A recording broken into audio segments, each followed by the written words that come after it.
ሰላም የኤምኤምኤ አፍቃሪዎች በዚህ ሳምንት በጉጉት የሚጠበቀው በዶሃ ኳታር የሚካሄደውን ዩኤፍሲ ፋይት ናይት ትልቅ ግምት ተሰጥቶታል። በተለይ በሜን ኢቨንት እና በኮሜን ኢቨንት ላይ የተደለደሉት ፍልሚያዎች የክብደት ክፍላቸውን እጣ የሚወስኑ ናቸው። በዛሬ ቪዲዮ የሜን ኢቨንቱን አርመን ሳሩኪያን ከዳን ሁከር እንዲሁም የኮሜን ኢቨንቱን ቢላል መሐመድ ከኢያን ጋሪ ጋር የምናደርገውን ታክቲካል ትንታኔ የውጤት ግምት ፕሬዲክሽን እንመለከታለን። ማን ያሸንፋል? እንዴትስ ያሸንፋል? መረጃ የተደገፈ ትንታኔዎችን አብረን እንይ።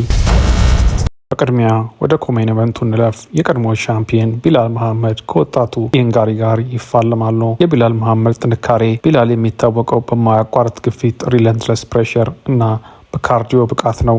ተጋጣሚውን ወደ ኋላ እንዲያፈገፍግ በማድረግ ከባድ ትግል ወይም ግራፕሊንግ በመጠቀም ማዳከም ይወዳል። በአማካኝ በየ15 ደቂቃው 2 ጊዜ ቴክዳውን ይሞክራል። የቢላል ድክመት። የቢላል ትልቁ ችግር ስትራይኪንግ መከላከሉ፣ ስትራይኪንግ ዲፌንስ ነው።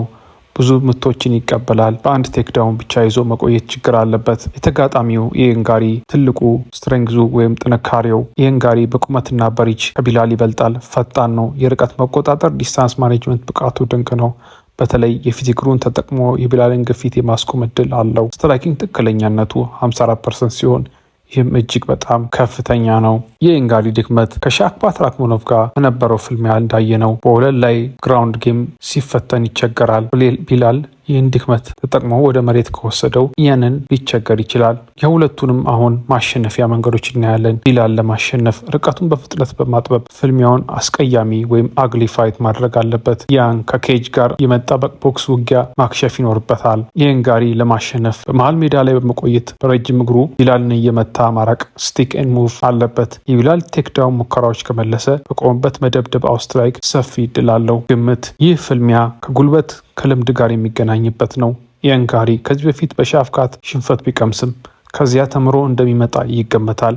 የቢላል ዕድሜ 37 ዓመት እና ብዙ ጉዳት መቀበሉ ለኢያን ጋሪ ፍጥነቱን በመጠቀም ምቹ ያደርገዋል። የኔ ግምት ኢያን ጋሪ በነጥብ ዲሲሽን ያሸንፋል ብዬ እገምታለሁ። ቢላል ግፊት በፍጥነት እንቅስቃሴ ያመክነዋል የሚል ግምት አለኝ። እናንተስ ምን ትገምታላችሁ? በኮሜንት ላይ አስቀምጡ። አሁን ወደ ታላቁ ሜን ኢቨንት ፍልሚያ እንምጣ። አርማን ሳሩኪያን። ይህ ፍልሚያ ሻምፒዮንነት ጉዞ ወሳኝ ሲሆን ለዳን ሁከር ደግሞ እንደገና ወደ ርዕስ ዜናነት የመመለሻ እድል ነው። የአርማን ሳሩኪያ ታክቲካል ዳሰሳ። የአርማን ሳሩኪያ ስትሮንግ ሳይድ ወይም ጥንካሬው። አርማን በዲቪዥኑ ካሉ ምርጥ ሬስለሮች አንዱ ነው። ቴክዳውን ፍጥነቱና ከላይ ሆኖ የሚሰነዝረው ምት ወይም ግራውንድ ፓውንድ በጣም አደገኛ ነው። ከቻርልስ ኦሊቬራ ጋር በነበረው ፍልሚያ እንኳ መሬት ላይ ያለውን የበላይነት አሳይቷል። ድክመቱ አንዳንድ ጊዜ በቆመበት ፍልሚያ ስትራይኪንግ ኤክስቼንጅ ላይ ክፍት ይሆናል። ዳን ሁከር ደግሞ ለዚህ ቦታ በጣም አደገኛ ነው። የዳን ሁከር ታክቲካል ደሰሳ። የዳን ሁከር ጥንካሬው ሃንግማን ሁከር ረጅም እግር አለው። በተለይ ጉልበቶቹ ሬክለስ ለመጥለፍ ኢንተርሴፕት ምርጥ መሳሪያዎች ናቸው። አርማን ወደ ሱ ሲጠጋ በጉልበት የመቀበል እድል አለው። እንዲሁም የመቋቋም አቅሙ ዱራቢሊቲው አስገራሚ ነው። ድክመቱ የቴክዳውን መከላከሉ ቴክዳውን ዲፌንስ ጥሩ ቢሆንም እንደ ኢስላም ማካቼቭ እና አርማን አይነት ኢሊት ሬስ ግራፕለሮች መቋቋም ይቸገራል። እንደ ወለል ላይ ከወደቀ ለመነሳት ይቸገራል። የማሸነፊያ መንገዶች አርማን የዳን ሁከርን ጉልበት ምት በመንጠቅ በፍጥነት ወደ ወለል መውሰድ ወይም ቴክ ዳውን፣ ወለል ላይ ከጣለው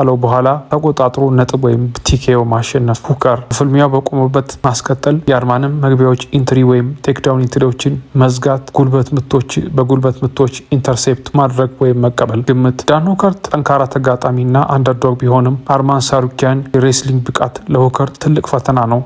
አርማን ወጣት፣ ጉልበታም እና በቴክኒክ የበለጸቀ ነው። ሁከር በሬስሊንግ አድክሞ በውሳኔ በመሬት ላይ የሚሰነዘረው ምት ቲኬኦ አሸንፋል ብዬ እገምታለሁ። የኔ ግምት አርማን ሳሩኪያን ባይ ዲሲዥን ቲኬኦ ግራውንድ ኤንድ ፓውንድ። እንግዲህ የኔ ትንታኔና ግምት ይህን ይመስላል። እናንተስ ምን ታስባላችሁ? ቢላል የኢያን ጋሪን ፍጥነት መግታት ይችላል? ዳን ሁከርስ የአርማንን አስደንግጦ ማሸነፍ ይችላል? የራሳችሁን ግምት ኮሜንት ላይ አስቀምጡልኝ። ቪዲዮን መውደድ፣ ላይክ እና ለቻናሉ አዲስ ከሆናችሁ ሰብስክራይብ ማድረግ እንዳትረሱ። መጪው ቪዲዮ እንገናኝ። ቻው።